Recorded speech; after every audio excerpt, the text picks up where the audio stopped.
ఖమ్మం భద్రాద్రి కొత్తగూడెం జిల్లాల రైతులకు కేసీఆర్ ఇచ్చిన కానుక సీతారామ ఎత్తిపోతలు కార్యరూపం దాల్చింది. కేసీఆర్ సంకల్పించిన గోదావరి కృష్ణా డెల్టాల అనుసంధానానికి అడుగు దూరంలో సీతారామ ప్రాజెక్టు నిలిచింది. కృష్ణా పరివాహకంలో నీళ్లు లేకపోయినా ఇకపై ఖమ్మం జిల్లాకు గోదావరి భరోసా ఇవ్వనుంది. భద్రాద్రి కొత్తగూడెం జిల్లాలో సీతారామ ప్రాజెక్టు పూర్తి స్థాయి ట్రయల్ రన్ మొదలైంది. ఒకేసారి 3 పంప్ హౌజ్లు ఆన్ చేసి నీటిని విడుదల చేశారు. ఇక ఏకకాలంలో బీజీ కొత్తూరు, పూసుగూడెం, కమలాపురం పంపులు నడుస్తున్నాయి. సీతారామ ప్రాజెక్టును ఆగస్టు 15న ప్రారంభించేందుకు ప్రభుత్వం సన్నాహాలు చేస్తోంది. ఇక అశ్వాపురం దగ్గర నుంచి లిఫ్ట్ చేసిన గోదావరి జలాలు వైరా రిజర్వాయర్ కు తరలిస్తున్నారు. నాగార్జున సాగర్ కాలువల ద్వారా వైరా, సత్తుపల్లికి సాగు, తాగునీరు అందనుంది.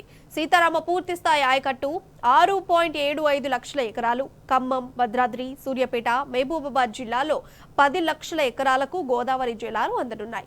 అయితే కాంగ్రెస్ సర్కార్ ప్రస్తుతం వైరా రిజర్వాయర్ వరకే సీతారామ లిఫ్ట్ను పరిమితం చేసింది.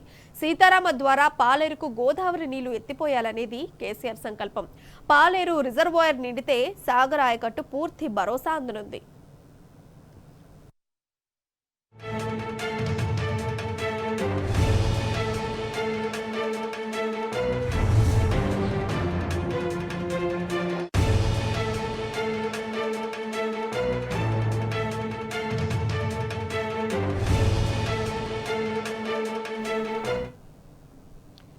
ఇక ఇదే అంశానికి సంబంధించి మరింత సమాచారం మా ప్రతినిధి సాంబా అందించడానికి సిద్ధంగా ఉన్నారు.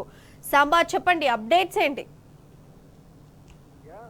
సీతారామ ప్రాజెక్ట్ సంబంధించిన ట్రయల్ రన్ ప్రక్రియ కొనసాగుతుంది. 3 పంప్ హౌజ్లను ఏకకాలంలో రన్ చేయాలనేటువంటి లక్ష్యంలో భాగంగా 2 పంప్ హౌజ్లకు సంబంధించినటువంటి నీటిని 3 అంటే ఒక్కొక్క పంప్ హౌజ్ లో ఒక్కొక్క మోటార్ చొప్పున 1500 క్యూసెక్ల నీటిని లిఫ్ట్ చేశారు. ఆ 1500 క్యూసెక్ల నీరు ఇప్పుడు కమలాపురానికి చేరుకోవాల్సి ఉంటుంది. 3వ పంప్ హౌస్ కమలాపురానికి చేరుకుంటుంది. కాసేపట్లో పంప్ హౌస్ 3ను కూడా మళ్ళీ అంటే వాటర్ లిఫ్టింగ్ చేయడానికి సిద్ధం చేసి పెట్టారు. ఇప్పటికే ట్రయల్ రన్ కి సంబంధించినటువంటి పూర్తి ప్రక్రియ పూర్తి చేసేసారు. ట్రయల్ రన్ కూడా నిర్వహించారు.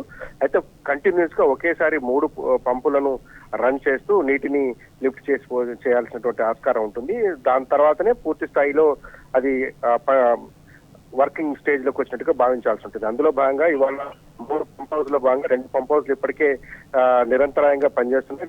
2 గంటలుగా వర్క్ చేస్తూ నీటిని లిఫ్ట్ చేస్తున్నటువంటి పరిస్థితి.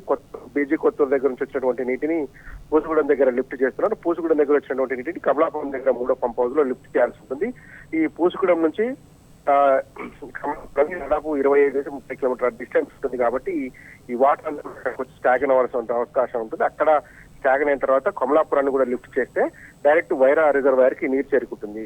ఈ నెల 15న సీఎం చేతుల మీద దీన్ని ప్రారంభించేందుకు ఏర్పాటు చేసినటువంటి నేపథ్యంలో వడివడిగా ట్రయల్ రన్ నిర్వహిస్తున్నారు. గత కేసీఆర్ హయాంలో నిర్మించినటువంటి ఈ ప్రాజెక్టుకు సంబంధించినటువంటి అన్ని రకాలైనటువంటి ప్రక్రియలు పూర్తి చేసి సిద్ధంగా ఉంచారు. ప్రారంభోత్సవానికి సిద్ధంగా ఉన్నటువంటి ప్రాజెక్టులో ఇప్పుడు ట్రయల్ రన్ నిర్వహిస్తున్నారు. ఏకకాలంలో ట్రయల్ రన్ నిర్వహించి 3 పంప్ హౌస్ల నుంచి నీటిని లిఫ్ట్ చేయడం అనేది ఇందులో బాగా చెప్పుకోవచ్చు. ఇప్పుడైతే ఒక్కొక్క పంప్ హౌస్ లో 2 మోటార్లు 2 పంపులను సిద్ధం చేస్తున్నట్టు ఇరిగేషన్ శాఖ సలహాదారు పెంటారెడ్డి టీన్యూస్ కు చెప్పినటువంటి పరిస్థితి. ఆ తర్వాత ఇప్పుడు కేవలం ఒక మోటార్లు మాత్రమే ఆన్ చేసి రన్ చేస్తున్నారు. తర్వాత మరొక మోటార్ను కూడా ఆన్ చేసి మొత్తం 2 మోటార్లను ఈ సీజన్ లో రన్ చేస్తా ఉంటున్నారు. పూర్తి స్థాయి ఆయకట్టుకు నీళ్లు ఇవ్వాలంటే కనుక పాలేరుకు ఏదైతే మొదట ప్రతిపాదించినటువంటి కేసీఆర్ డిజైన్ ఉందో ఆ లెక్క ప్రకారంగా పాలేరుకు అనుసంధానం చేస్తే కనుక మొత్తం 10 లక్షల ఎకరాలకు నీరు పారేటువంటి అవకాశం ఉంటుంది. కాబట్టి ఆ డిజైన్ ప్రకారం ఎగ్జిక్యూట్ చేయడానికి కనుక మొత్తం 6 పంపులను వర్కింగ్ స్టేజ్ లోకి తీసుకురావాల్సి ఉంటుంది. ప్రస్తుతం అయితే 2 పంపులు 2 మోటార్లు వర్కింగ్ స్టేజ్ లో ఉన్నాయి. అందులో ఒక్కొక్క మోటార్ ని 1500 క్యూసెక్ల నీటిని లిఫ్ట్ చేస్తున్నారు. 3 పంపులను ఏకకాలంలో రన్ చేసేటువంటి ప్రక్రియ కొనసాగుతుంది. Right Sambasivarao, thank you for updates.